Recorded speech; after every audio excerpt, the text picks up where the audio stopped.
నమస్తే ఫ్రెండ్స్, నేను మీ Sravani. Welcome back to Sravani's kitchen.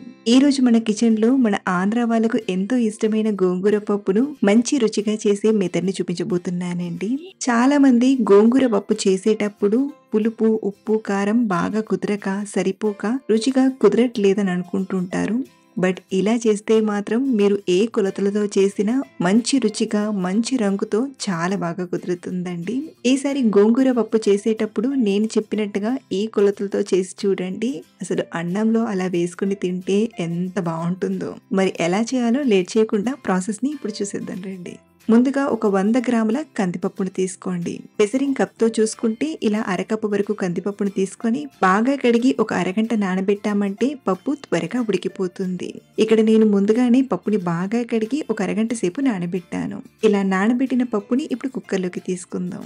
మీరు కావాలంటే వెంటనైనా చేయొచ్చు, కానీ ఉడకడానికి కొంచెం టైం పడుతుంది. మనం ఏ కప్పుతో అయితే కందిపప్పును తీసుకున్నామో అదే కప్పుతో ఒక 3 ఇంతుల నీళ్లను తీసుకోండి. మనం తీసుకున్న అరకప్పు కందిపప్పుకి 1.5 కప్పు నీళ్లు సరిపోతాయి. ఇందులోనే కొంచెం కరివేపాకును, అలాగే పావు టీ స్పూన్ పసుపును, 9-10 కట్ చేసిన పచ్చిమిరపకాయ ముక్కల్ని తీసుకోండి.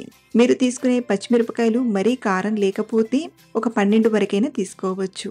అలాగే ఇక్కడ నేను మొత్తం పచ్చిమిరపకాయల కారంతోనే పప్పుని ప్రిపేర్ చేస్తున్నానండి. మీరు కారం తీసుకోవాలంటే పచ్చిమిరపకాయలను తగ్గించి కొంచెం కారమైనా తీసుకోవచ్చు, లేదా పచ్చిమిరపకాయలు వేయకుండా మొత్తం కారంతోనైనా చేసుకోవచ్చు.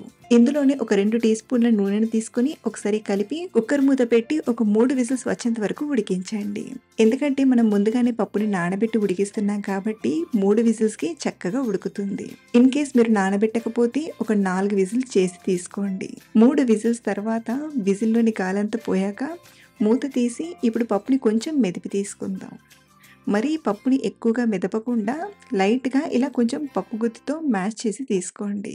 చూడండి, మనకు పప్పు మెత్తగా ఉడికిపోయింది. ఇలా లైట్గా మెదిపి రెడీగా పక్కనుంచుకోండి. అలాగే మనం తీసుకున్న ఈ పప్పు క్వాంటిటీకి 4 చిన్న గోంగూర కట్టల్ని తీసుకున్నాను. కాడలతో కాకుండా ఇలా ఆకులుగా తెంపి తీసుకోండి.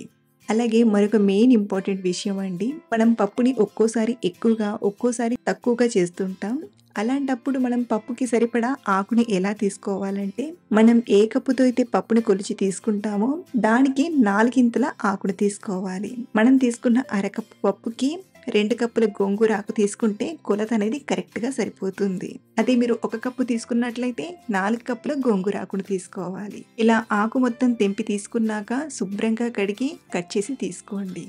ఇలా కట్ చేసిన ఆకుని కూడా రెడీగా పక్క నుంచి మరో పక్కన స్టవ్ ఆన్ చేసి ప్యాన్లోకి ఒక 2 టేబుల్ స్పూన్ల నూనెను తీసుకొని, నూనె వేడయ్యాక అర టీ స్పూన్ ఆవాలను, అర టీ స్పూన్ జీలకర్రను తీసుకొని లైట్గా ఫ్రై చేయండి.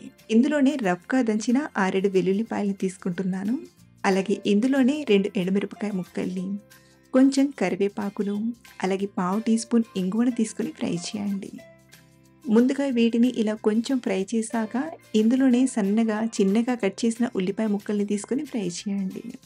ఉల్లిపాయ ముక్కలు ఇలా కొంచెం దూరగా ఫ్రై అయ్యాక ఇందులోనే ఒక పెద్ద టమాటాను సన్నగా కట్ చేసి తీసుకుంటున్నాను. నేను గోంగూర పప్పు ఎప్పుడు చేసినా ఇదే టైంలో టమాటాను తీసుకుంటుంటానండి. మీరు కావాలంటే టమాటాను పప్పులో వేసైనా ఉడికించవచ్చు. ఎలాగో మనం పప్పుతో పాటు మళ్ళీ ఉడికిస్తాం కాబట్టి ఇలా కొంచెం దూరగా ఫ్రై చేస్తే సరిపోతుంది. ఇప్పుడు ఇందులోకి మనం కట్ చేసి పెట్టిన గోంగూర ఆకును తీసుకోండి. ఇలా గోంగూర ఆకును తీసుకున్నాక కలుపుతూ ఒక 2-3 నిమిషాలు ఫ్రై చేయండి. చాలా మంది గోంగూర ఆకును పప్పుతో పాటే ఉడికిస్తుంటారు. అలా ఉడికించడం వలన గోంగూర ఆకు అనేది ఎక్కువగా ఉడికిపోయి నల్లగా అవుతుంది. అలా కాకుండా ఇలా చేసామంటే గోంగూరలోని పోషకాలు తగ్గిపోకుండా మంచి రుచిగా చేసుకోవచ్చు. ఇలా గోంగూర ఆకును కూడా చక్కగా ఫ్రై చేశాక ఇప్పుడు ఇందులోకి ఉడికించిన పప్పును తీసుకుందాం. అలాగే మనం తీసుకున్న గోంగూర ఆకు, టమాటా పులుపు అనేది అంతగా సరిపోదు కాబట్టి ఒక టేబుల్ స్పూన్ అంతా చింతపండు గుజ్జును తీసుకోండి. మీరు పులుపు తక్కువగా ఉండాలనుకున్నా లేదా తక్కువగా తినేవారైనా ఇలా చింతపండు రసం తీసుకోకుండా చేయొచ్చు. కానీ కరెక్ట్గా పులుపు అనేది ఉండాలనుకుంటే మాత్రం ఇలా కొంచెం చింతపండు రసాన్ని తీసుకోవాలి. అలాగే ఇదే టైంలో సరిపడా నీళ్ళను తీసుకొని బాగా కలపండి. మనకు ఇది ఉడికాక ఇంకాస్త దగ్గర పడుతుంది కాబట్టి ఇలా ఈ కన్సిస్టెన్సీలో తీసుకుంటే సరిపోతుంది. ఇప్పుడు ఇదే టైంలో రుచికి సరిపడా ఉప్పుని తీసుకోండి. ఇలా సరిపడా ఉప్పుని తీసుకొని ఒకసారి బాగా కలిపి ఈ టైంలో కొంచెం పప్పుని టేస్ట్ చేసి ఉప్పు, కారం, పులుపుని సరి చేసుకోవచ్చు. మనకైతే అన్నీ కరెక్ట్గా సరిపోయాయండి. మీకు కారం, పులుపు, ఉప్పు ఇందులో ఏది తగ్గినట్టు అనిపించినా ఈ టైంలో తీసుకొని కలిపి ఒక 3, 4 నిమిషాలు ఉడికించారంటే సరిపోతుంది. ఇక్కడ నేను చివర్లో ఒక 2 పచ్చిమిరపకాయల్ని ఇలా పొడుగ్గా కట్ చేసి తీసుకుంటున్నాను. ఇలా చివర్లో వేయడం వలన పచ్చిమిరపకాయ ఫ్లేవర్‌తో ఈ పప్పు టేస్ట్ అనేది ఇంకా బావుంటుంది. మీరు కావాలంటే ఈ స్టెప్‌ని స్కిప్ చేసైనా చేయొచ్చు. ఇలా పచ్చిమిరపకాయని తీసుకున్నాక మరొకసారి బాగా కలిపి ఒక 3, 4 నిమిషాలు ఉడికించండి. చూడండి, మనకు గోంగూర పప్పు తయారైపోయినట్లే. ఇలా చేసిన గోంగూర పప్పును అలా అన్నంలో వేసుకొని పైనుండి కొంచెం వెన్నపూస వేసుకొని తిన్నామంటే మంచి రుచిగా కడుపు నిండా తినేయొచ్చు.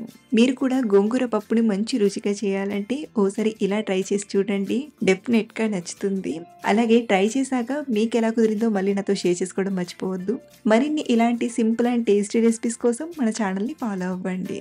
Thanks for watching.